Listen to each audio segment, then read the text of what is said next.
So, the most underrated weapon is going to be the Twisted Bow. FBI, open up! Alright, jokes aside, everyone realized that the T-Bow is extremely good and is definitely not underrated. But there are hundreds of weapons in old school RuneScape. Some are recognized to be great like the T-Bow, but some great weapons tend to be underestimated. I want to make one thing super clear before we start. Underrated doesn't necessarily mean underpriced. In fact, most of the items in the list are quite balanced in their pricing. So I'm not talking about some almost useless forgotten weapons, nor just super cheap weapons, but rather weapons that the player base usually thinks are worse than they actually are. Such as list entry number 5, the Ancient Mace. I think most players haven't even heard of this weapon, to be honest. If you know what this mace does, congratulations. You can consider yourself a specialist on old school RuneScape topics. For those who don't, it's a weapon that costs about 2.6k, requires level 15 attack to wear, and has stats slightly worse than the Mithril Mace. You may be wondering, well, why the hell is this underrated? It actually has a useful special attack, which in itself is quite rare at such low level weapons, but it's also really useful for low levels, especially Iron Man. The Ancient Mace's special attack looks pretty badass, but that's not why it's underrated. It takes 100% of your special attack energy, and it smacks your enemy in the head and restores prayer points equal to the damage you deal with this attack. This makes it great for scenarios where you don't have a Saradomin Godsword and you're trying to save your prayer. For example, if you don't have much money or you're an Iron Man, you will likely be counting every prayer potion sip you take. Many early Iron Men don't even use prayer for Slayer. Oh, that rhymed. Since prayer potions are harder to come by than food. So this is an excellent choice if you want to boost your damage with prayers for free, or when doing long trips anywhere where the bottleneck is running out of prayer. It's also very useful in situations where other special attack weapons don't do damage at all, such as killing Turoths or Kurasks. The mace will also hit a 0 there, but still restore your prayer points based on what you would have hit if it was allowed. So this is definitely a special attack weapon you shouldn't underestimate in the early to mid game. There's also weapons you shouldn't underestimate even without a special attack. For example, our list entry number 4, the Zamorakian Hasta. This one was a tough one to place in the list, since people do acknowledge that it's a good weapon, but I don't think people admit to themselves how good the Hasta actually is. Most importantly, it's the third best stab weapon in the game overall, just behind the Grazi Rapier and the Asmumpton's Fang, but the Hasta only costs 5.8 million, making it over 10 times cheaper than the top 2 stab weapons. But this is not even the reason why it's underrated. It's underrated because it's useful almost everywhere. It's truly a jack of all trades weapon. If you had to choose just one melee weapon to use everywhere in PvM for under, let's say, 50 million GP, this might be the best one. It's uniquely strong in every attack style and also has oddly great defensive bonuses. When we're talking about monsters with 0 defense, its DPS is just a little worse than the regular whip,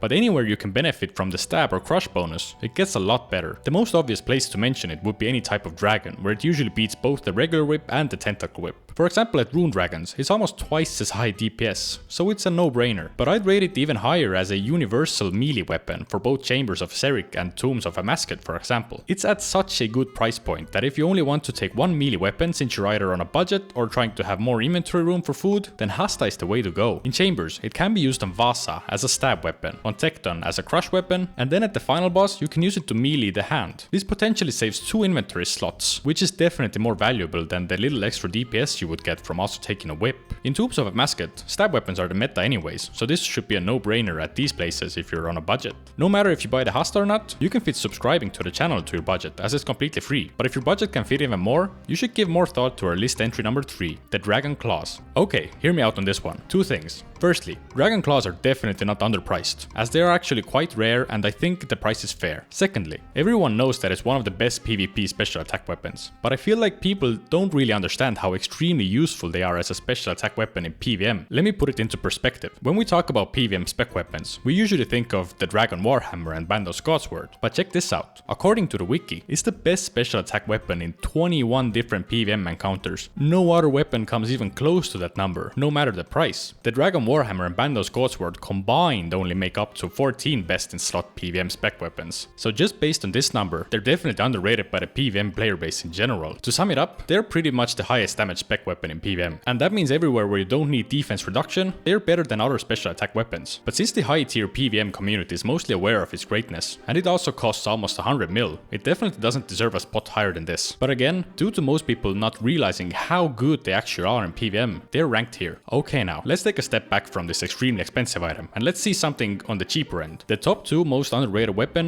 is the Sarakniscudgel. The cudgel is definitely underrated, and also I do think it's even underpriced at the 200k point it's sitting at currently. Nobody really talks about this weapon, although it's actually very well balanced for a level 65 attack weapon. The main thing people don't know about this weapon is that it's not only easily the best crush weapon at 65 attack, but it also beats Dragon Scimitar in pure DPS. I'll repeat, the legendary Dragon Scimitar, one of the most popular weapons in the game, is worse than some spider toes. Talking about it in comparison to other crush weapons, it's one of the best bang for buck weapons against mobs that are weak to crush. In fact, the cudgel is the best crush weapon you can get for under 5 million GP, and once again, it's only 200k. Price wise, the next better crush weapon is the Zamarakian Hasta at about 5.8 million GP, and after that we're talking about the Elder Maul, Abyssal Bludgeon and so on, all being more than 40 times more expensive than the cudgel. Considering all this, it feels unfair that it's this cheap and getting this drop from the Saraknis boss isn't really that valuable. I think it deserves way more recognition than this by both mid-level mains and also Iron Man that would like to do some early bossing. And Iron Man should definitely consider killing Saraknis for a chance to get this, especially since it also drops a ton of other useful supplies and overall it's not very difficult to kill. You know what else you should consider? The most underrated weapon, top 1, the Dragon Crossbow. This crossbow is like the most useful ranged weapon below 34 million, which would get you the Armadillo crossbow. But even then, the money is usually better off spent on something else. You want me to tell you a secret? The Armadillo crossbow is barely any better, like really small amount. They both can shoot the same bolts, and the Dragon Crossbow has a plus 94 ranged accuracy bonus, while the Armadillo counterpart has a plus 100 bonus. Do you realize how little that matters? Let's take a random boss for example that is often killed with ranged, Vorkath, without any other gear and just regular Dragon Bolts for comparison. Armadillo Crossbow does 2.86 damage per second, while the Dragon Crossbow does 2.76 damage per second. That's about a 3.5% difference. On monsters that have no range defense, the difference gets even smaller. So let's put it this way, you have a Dragon Crossbow and you want to upgrade to the next best crossbow, which costs 34 million GP. The Dragon Crossbow you have costs about 1.8 million GP. Makes sense, an upgrade is an upgrade, right? But when you do the math, you want to purchase a weapon that's about 1800% more expensive than your current one. And what would you get for it? A 3.5% damage boost. That sounds absurd if you put it this way, doesn't it? In my opinion, this is the proof that Armadillo Crossbow is overrated and the Dragon Crossbow is both underrated and underpriced. Looking at the price of an Armadillo Crossbow, it's quite obvious that people don't really realize that it's barely any better. I feel like it's also fair to mention that the ACB has +1 prayer bonus and +1 attack range over it, but those don't make up for the 1800% price difference. It's not even close. And if I'm being completely truthful, Armadillo Crossbow isn't actually overpriced, but rather the Dragon Crossbow is very underpriced. You make the Dragon Crossbow from dragon limbs, which are dropped by Rune and Adamant dragons. If you're not aware of the situation there, Rune dragons are massively botted and also a very popular AFK alt account moneymaker, which just brings in a massive supply of limbs into the game. So they're hard to get on an Iron Man, but relatively cheap to buy on a main. This is why it's definitely an underrated and underpriced weapon. If you enjoyed this top 5, you may want to check out the top 5 video on the screen, as it is likely you'll enjoy that one too. Until then, thank you so much for watching, and I'll see you guys in the next one.